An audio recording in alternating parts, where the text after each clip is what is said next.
Welcome to this week's Game News Show. The industry is very leaky, and we're going to talk about all of the leaks that happened over this past weekend and this past week. It's unusual for the amount of leaks we saw over the weekend, but we'll get into that. Also, some interesting updates for Xbox, and just more. It's mostly rumors this week. So if you're into that, leave a like on the video. If you don't, well, dislike it. It's fine. Cool. Let's just jump into all of the topics for this evening. Let me make it full screen as well. Okay. We don't need the dev console. I'm doing it live. Please go back to full screen. There we go. Okay, so we got to look at the Spider-Man limited edition bundle, which, I think it looks pretty sweet. The Venom aesthetic, black suit Spider-Man theming on the controller and the faceplates are awesome. The console releasing is pretty cool. I believe this comes with the game. I would hope so. I know Nintendo doesn't often release the game with their limited edition consoles, which is stupid. If I buy the Animal Crossing Switch, I should have gotten Animal Crossing with it, But anyway, I really like the way the plates look here. It's not as cool as the PS4 Pro that came out for Spider-Man. But it does look really cool. It's a good blend of symbiote suit Spider-Man, the default suit, and maybe a little Miles Morales thrown in there. I'm not sure, but I like it. My favorite part about this is these plates and the controller are going to be available separately, which is great. I think that should always be an option, especially with limited edition controllers. We saw the same thing with Final Fantasy 16, which had a decent limited edition launch, but I don't know if it came stateside or not. I'm sure you could import it, but the faceplates themselves look good. But these look awesome. I really like it. Spider-Man 2 is shaping up to be awesome. I believe we got a new trailer as well. So that's probably our next thing, is to look at that. Let's see, did we go over? Nope. Here we go. Spider-Man 2 new story trailer. So I don't think I've watched this yet. In fact, I know for a fact I haven't. So let's watch together. Oh, it's only 1:57. Sweet. A lot's happened in the last 10 years. It's a miracle I'm even sitting here now. I got a second chance. And I'm gonna take advantage of that. But I need you with me, Pete. We're gonna heal the world.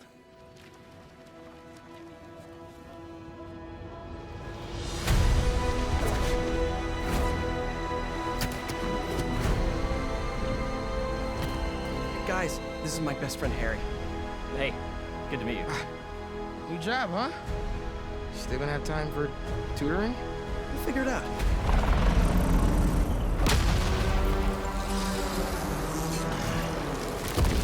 I didn't know there were bears in these woods. Hey, MJ, I have another name for you. Craven. Don't call her Craven. Some kind of hunt. No, if you need me, I'm just a call away.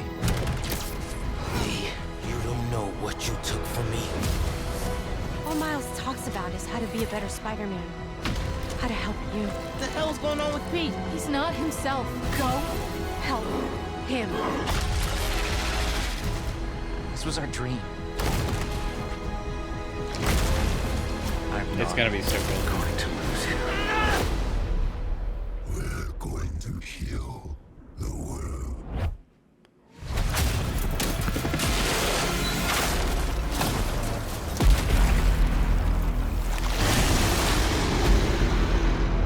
Ooh, it looks good. All right. That was a good trailer. I didn't watch it on purpose. I wanted to watch it here, and holy moly, that game looks fantastic. I'm really pumped for it. So, yeah, I'm not going to go through the blog. Whoa, that's not what you should be playing. That's okay. Some of the screenshots they got in here are pretty nice. Let's see. Yeah, it's just shots from the trailer. But that's cool. Oh, I didn't know that they were doing a collector's edition statue. Pre-order bonuses, 2 early unlocked suits. I like that you'll get suits for both Peter and Miles. That's pretty awesome. And I hope it's not limited to I don't know. I hope they get the same amount of suits.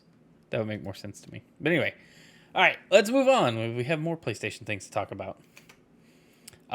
Project Q, y'all remember that thing? Well, apparently it is out in the wild. Why are we still playing the video? That should not be playing. All right, there we go. Ooh, this is a rough one tonight, y'all. All right, Project Q leaks. There's a video of a dude playing with it. Some pictures of assembly line stuff. I don't know if this is gonna get me in trouble with Sony. The tweet's still up, and it was posted at 2:35 a.m. on July 22nd. So, I don't think people mind. I was hoping there were some other pictures. There's a video of a guy thumbing through it. It looks like an Android tablet with a DualSense Joy-Con onto the side. All right, I'll take it. I don't think this is going to be as useful as Sony wants it to be, especially if it's streaming only. If it had some other functionality, it's obviously running some kind of Android something on it or some kind of software. It looks like Android. And it's got to be able to stream at the very least. I think more people are going to find use out of this from like jailbreaking it. It's going to be a fun device to maybe run some emulators on or something if it has even that much memory. I legitimately don't know, but I just don't see the appeal of this device if it's streaming only. If it can do other stuff, then maybe, but I just don't see this being super useful. All right, let's move on to the next thing. Okay, so this is courtesy of, I believe, Tom's Hardware. PS5 Pro, heavily rumored. People have been talking about this, and it looks like there's a redesign of a slim PS5, which was rumored to be revealed soon, launch at the end of the year. And I usually buy the PlayStation when it gets redesigned. That's just been kind of the thing. And so holding out for the slim PS5, there were some specs in here. It's targeting 8K, ray tracing being better, 4K 60, I believe, smooth 4K 60, maybe 4K one. I highly doubt 4K 120, but I just don't see that this is. I don't know. If they release it and don't drop the current price at PS5, then that means that one, this is going to be expensive, and two, I don't think anybody's going to jump on it for 8K. I just don't think there's enough 8K out there, so it's weird. But all right, I assume they're working on it. I assume mid-gen refreshes are just going to be the thing going forward. The PS4 Pro did really good. The Xbox One S and One X were really good for the Xbox One line. So mid-gen refreshes are going to be the norm. And, you know, to be honest, Nintendo's been doing it with the DSs. They had some sort of mid-gen refresh that just extended the capability. And you can even consider all the way back to the Game Boy Color. You know, that was a new system that did a whole lot. But then you had the GBA, and it had the SP, which was sort of a refresh. It didn't expand games, but it expanded a little functionality in portability. And then you had the Game Boy Micro, which had a really nice screen, as tiny as it was. And then the DS kind of did the same thing, you know. So mid-gen refreshes aren't really new. They're just new for home consoles. And even then, we always get like a redesign of the PlayStation at some point. So PlayStation 1 to the PS1, PlayStation 2, the PS2 Slim, and then the Super Slim. And the same with PS3. We had two different redesigns there. Now we have, a redesign that extends functionality and one that makes it smaller. So I'm kind of hoping if they do a Pro, that they release a Slim alongside of it. If it has the optional disc drive, that would be awesome. I'd be all about that. There's a lot that can come from that. I don't see the Pro being a big benefit as far as 8K games go. It just doesn't make a whole lot of sense to me. But we'll see. All right, what do we have? Okay. I've been seeing this picture go around. It's in the thumbnail if you're going to watch this on YouTube. This is it's circulating so heavily, people think it's real, of a Switch 2. I don't buy it. I don't discount it, but I don't really buy it. I think whatever's going on with these Joy-Cons looks too weird to me and it looks kind of opposite of what Nintendo would push, and the way that they look to move around inside this like outer casing. I don't get it. I don't get it. I don't know that I want to get it. But the only thing I find appealing in this is the dock being like smaller, but I just don't see Nintendo completely disabling existing Joy-Cons while having backwards compatibility. Like, to me, that's the biggest thing. Like, I don't think the older Joy-Cons would work with this system if these are like some kind of goofy functionality that's in this sliding thing. But then again, Nintendo could just Nintendo it up and do something. But I just don't think this is real. I really don't. It's an interesting mock-up. The screen looks very nice. I just don't. The other thing, like if you look at the red and blue one, I'll put the cursor over it here. This sort of kind of makes me think that what are we doing? Sort of kind of makes me think that Nintendo wouldn't go with a like bubbly looking design. Is that a Valve logo down there? That's a weird. I don't know. It looks like a Steam logo. Anyway, it's too questionable. It's neat. Like, hey, you're really good at graphic design, kiddo, but no. Moving on. I don't want to stay on this too long. It's just weird that this is circulating so heavy. If this turns out to be real, I would be surprised. Anyway. Okay. Metroid Prime 2, courtesy of Jeff Grubb. Metroid Prime 2 remastered, coming relatively soonish, and something Zelda related this year. This is courtesy of My Nintendo News doing the write-up on this one. Metroid Prime 2 remastered coming out. It's not going to be the details that we saw of Metroid Prime remastered. I think Pikmin 1 and 2 remastered. It's going to look better. But they're not going to give it all the touch-ups and details that Metroid Prime got. It'll play smooth, probably, maybe an up frame rate. I don't know.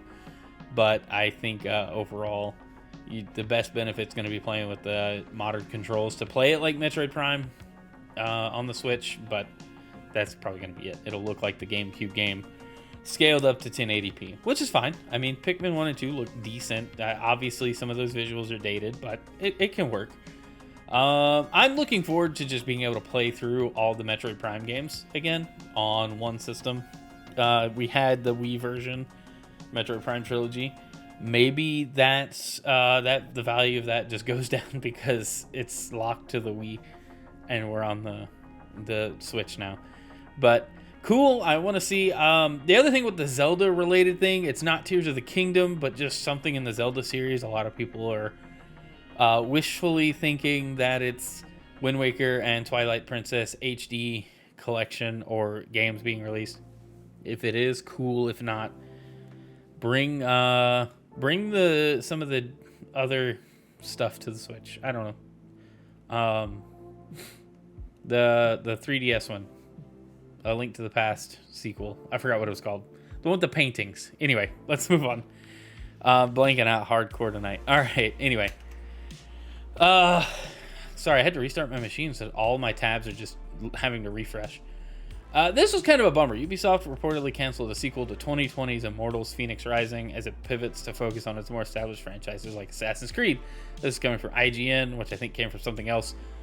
I didn't play Immortals Phoenix Rising. It's on my eventual get to playlist. It looked really good, but what are they going to focus on outside of Assassin's Creed? Are they going to make more Mario and Rabbids? Are they going to bring back Rabbids? Are they going to go deeper into some Tom Clancy stuff? Are we going to see newer, Splinter Cell or Ghost Recon or Rainbow Six? Like, what other established franchises could they do? A new Rayman game might be fun, but I think this series really could have, done with a sequel to get more people interested, and people probably would have gone back and played this had a sequel been announced. So they canceled the sequel, but maybe they'll see the error of their ways to pick it back up. Probably not. New IPs don't make money, unless they're hyped up, and this game came out in 2020, so there was like zero hype in gaming. I don't know if that's true. Everybody was distracted by something else. But anyway, yeah, it's a bummer. I hate to see work that the devs did if they were setting up for a franchise, multiple games. I hate to see that work go to waste, but it's business. That's the nature of the beast these days. All right, let's go on to the next thing. How many we got left? Because I know we got a few. Oh, I thought this was neat. Okay. AntStream lets you play retro games, arcade games, emulation over the cloud, so you don't have to like fumble around with an emulator. You just boot up the game, through the app. It streams. It's pretty good. I want to say that one of the main devs on it is the guy that did the Lego Star Wars games. I forgot his name. He did the Game Hut videos where he talked about like his work on Sonic R and Sonic 3D Blast and some of the Genesis games he's worked on. Anyway, I think he worked on this, and it's really cool. I like it. The thing that draws me in is stuff like Samurai Showdown and Metal Slug, but you have a ton of classic arcade games here, and now it's on Xbox, so that's pretty cool. And I think that's just gonna get more people in. AntStream Arcade, largest retro gaming platform, biggest catalog of classic games that can be streamed straight to your Xbox. It's now available. It's available on Xbox One and Series X and S. I mean, it's just streaming. You don't have to have a whole lot of horsepower to do that. So awesome. Really cool to see. There's two different like tiers I think you can subscribe to or buy. I'm not sure how it all works. I haven't looked that far into it, but I would like to check this out if I can at some point, just because the collection of games in it is massive. And if you don't like emulation, but there's classic games in here you want to play, this is the way to go. No muss, no fuss, just play the game. Moving on. It's like a surprise for me too. Oh, I thought this was the dumbest thing. ESRB plans to use facial recognition for age verification, courtesy of Dexerto. What? This is concerning because, well, for multiple reasons. Facial recognition is weird, and anytime the government wants to use it, I'm like concerned. But then when a group like the ESRB also wants to do it, I'm like doubly concerned. And yeah, I use Face ID on my iPhone. It's, Apple says it's the face scans stay local, so I believe them. As far as anyway, I just think this is dumb. What is this gonna do? I think in the article it says something about parents that have to like send a selfie, but of whom? Me or my child? And I'm not sending you pictures of my child, you weirdos. So no, thank you. Don't worry about it. We don't need this functionality. Parental controls on the consoles work just fine. Active parenting, being involved in what your kids are doing, that's also a fantastic option. I don't know why that we keep trying to find ways to remove parents from their roles as parents. Never mind. It's a different topic for a totally different kind of video. Anyway, I think this is dumb, and parents should not participate. Just don't do this. It's just the ESRB trying to get face data to resell to whomever wants it, and it's annoying. All right, what we got? Oh, this is cool. I think this is coming up on our last story. Fortnite has a new event, Futurama related. Didn't see this crossover happening because Futurama refuses to stay dead. Being reanimated from its actual ending, I guess, from several years ago, comes back on. I think it's already on Hulu now. I'm not excited about the new episodes, but I am excited about this crossover. If you're familiar with the current season and stuff going on in Fortnite, it looks like it's going to be an event in Mega City. I'm excited to check it out and see what's on offer here. And then they have a live stream scheduled for tomorrow at 4 a.m. apparently, my time. That's weird. Why 4 a.m.? I'm not going to be up then. I'm definitely not going to watch this. Or I say live stream, it's a premiere. But anyway, we'll check it out later. It seems neat. I like the crossovers in Fortnite. I was just talking this morning about how this season has felt so lackluster, and I think it's because the crossovers haven't been as good. So anyway, well, that does it for the game news this week. If you're watching on Twitch, we're about to play some Zelda. I'm going to take a quick break. If you're watching on YouTube after the fact, thanks for checking out the video. Let me know in the comments what you think of all of these leaks that keep happening, and are you picking up a PS5 Pro? That'll let me know you watched it all the way to the end. Thanks for checking it out. Be sure to subscribe if you would be inclined to, and leave a like if you liked it, dislike if you didn't. Either way, it helps me out. And we'll see you on the next video. If you're watching on Twitch, remember to play video games now. Bye.